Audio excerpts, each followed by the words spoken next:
Hello students, in this video we have to discuss about the exercise. बघा तुम्हाला exercise solve करायचं आहे. Exercise समजून घ्या आणि त्याप्रमाणे तुम्हाला सॉल्व करायचं. ओके, त्यासाठी तुमचं टेक्स्ट बुक ओपन करा आणि बघा. First question is choose the correct option from the bracket and explain the statement giving reason. हे जे ब्रॅकेट मध्ये ऑप्शन दिलंय ते चूज करून आपल्याला ब्लँक्स पूर्ण करायचे. आणि फर्स्ट आहे to prevent rusting a layer of blanks metal is applied on the iron sheet.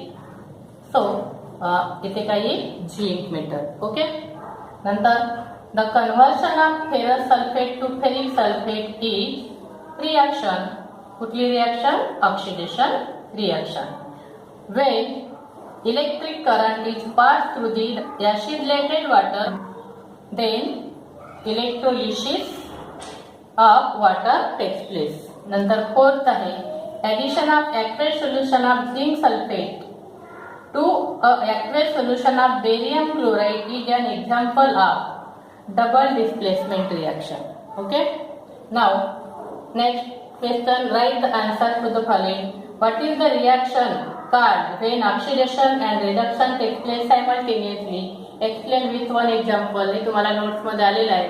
जिथे ऑक्सिडेशन आणि रिएक्शन दोन्ही एकाच वेळी घडून येतात तर त्याला म्हणतो आपण रेडॉक्स रिएक्शन. त्याचं एक्सप्लेन डेफिनेशन्स लिहायची आणि हे आलाय तुम्हाला नोट्स मध्ये example.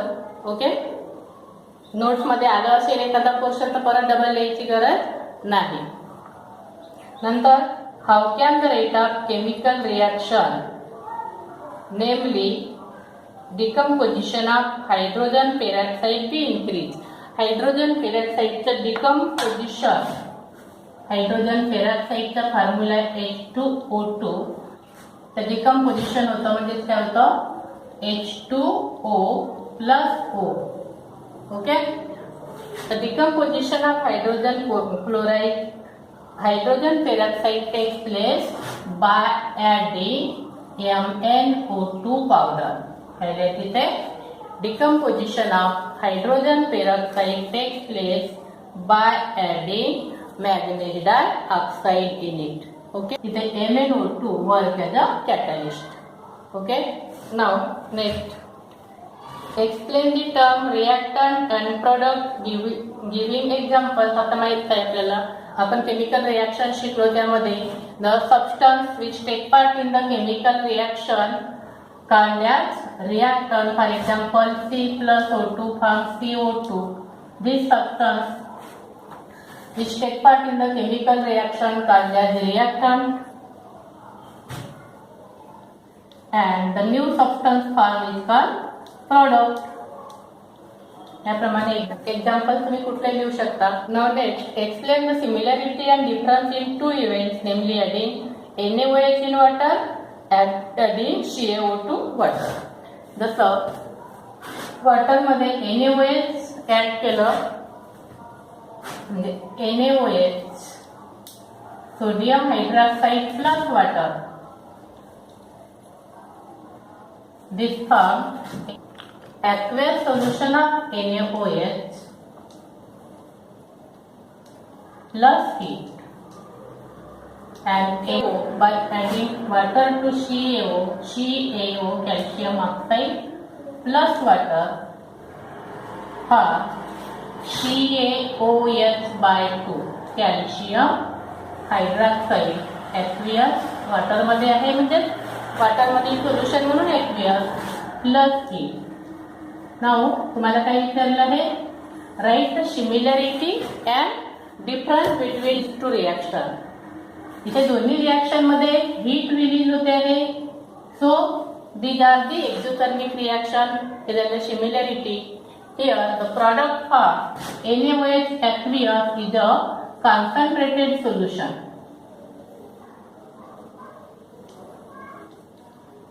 and it is the dilute solution.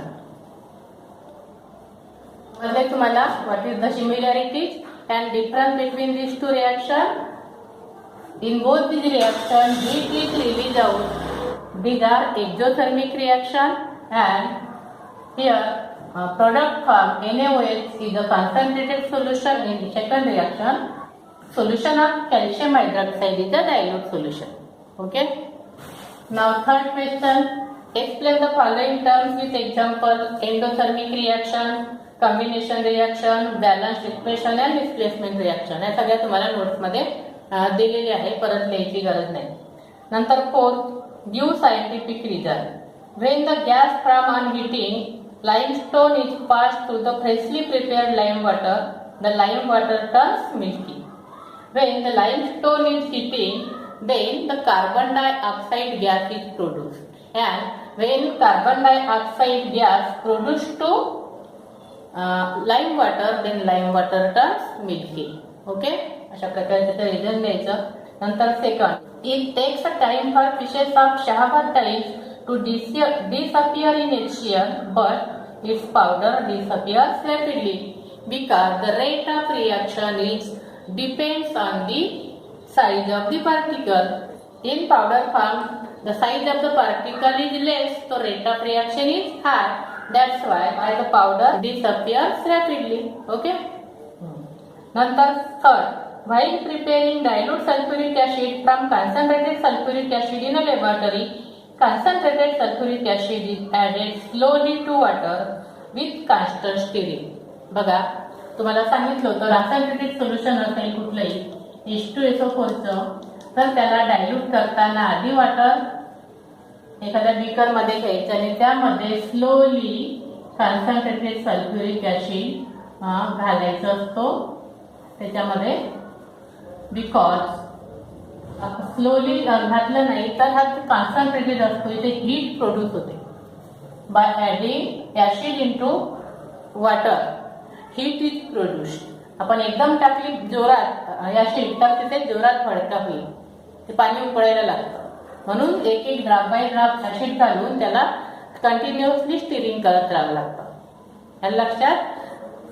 तर काय लिहायचं, रिझन काय लिहाल, because heat is produced by adding acid to water. So, to control the explosion, sulfuric acid is added slowly and continuous stirring it.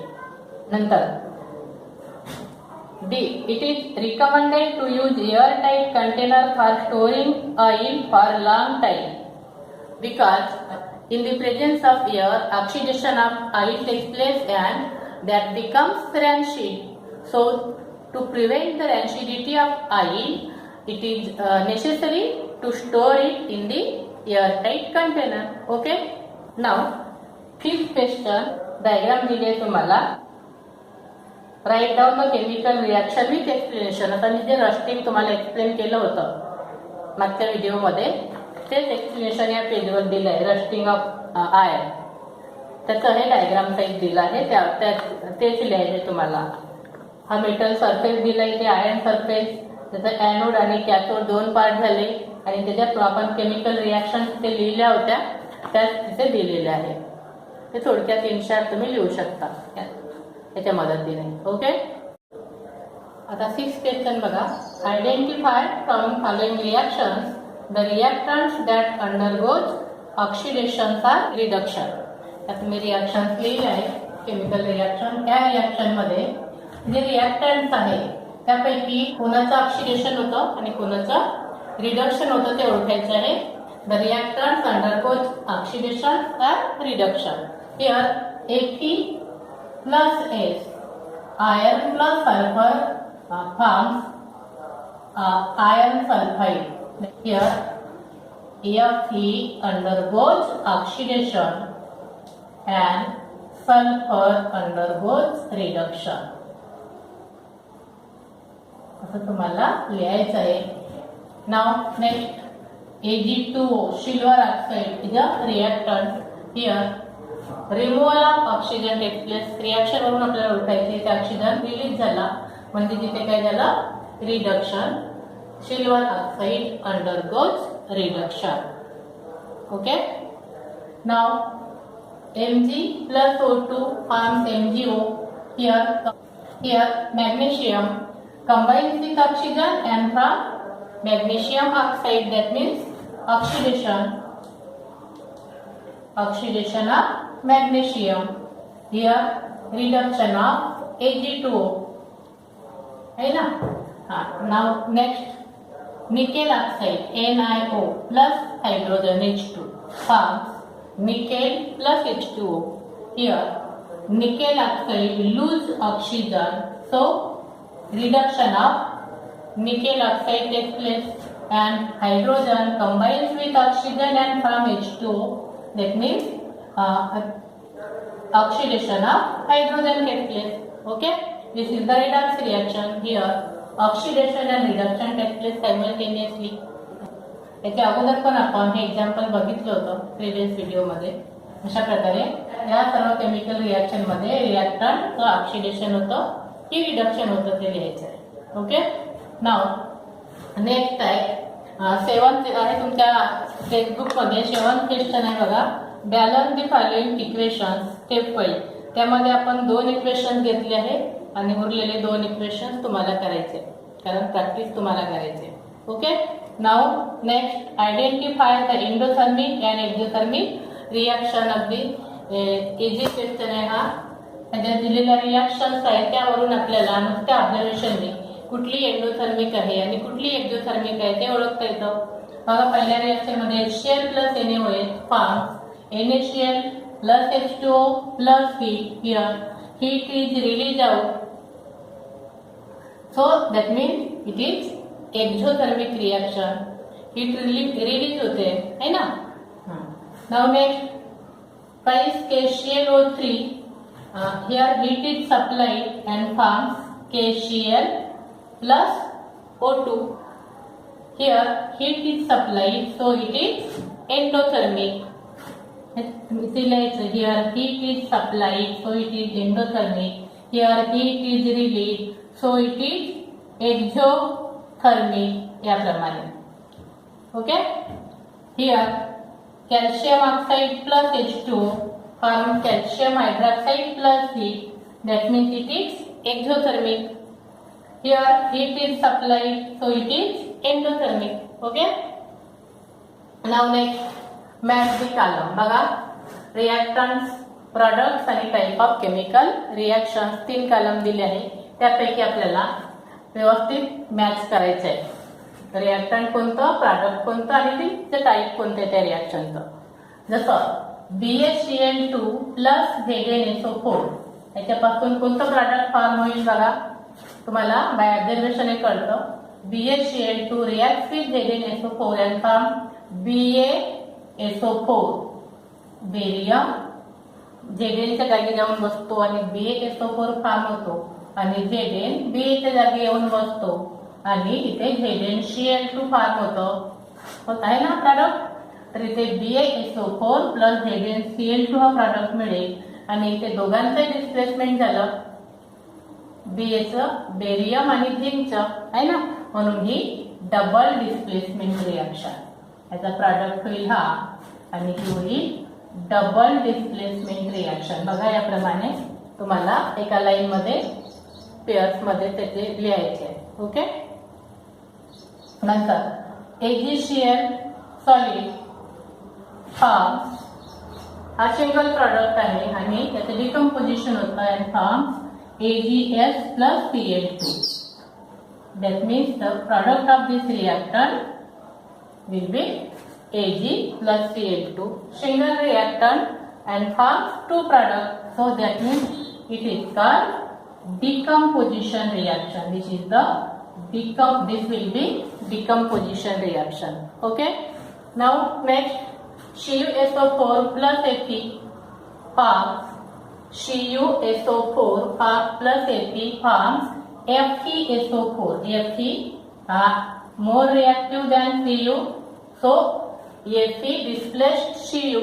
So this is the displacement reaction and product will be FeSO4 plus Cu and this reaction is displacement reaction. याप्रमाणे तुम्हाला व्यवस्थित pairs करायचे आहे. नंतर H2O plus CO2. आता राहिलेला एकच product काय होईल याच्यापासून फार H2CO3 त्याचा प्रॉडक्ट आहे H2CO3 कार्बोनिक ऍसिड. आता कोणती रिएक्शन आली, 2 रिएक्टंट आणि सिंगल प्रॉडक्ट म्हणजे कॉम्बिनेशन रिॲक्शन. तर अशा प्रकारे ह्या पेअर तुम्हाला कम्प्लीट करायचे. अगदी सिंपल आहे आणि त्यात तुमचं रिव्हिजन पण होते. ओके, तर याप्रमाणे तुम्हाला हा एक्सरसाइज तुमच्या कॉपीमध्ये सॉल्व्ह करायचा आहे. जे क्वेश्चन्स नोट्समध्ये आले आहेत ते परत लिहायची गरज नाही. ओके, आपण इथेच थांबत आहोत.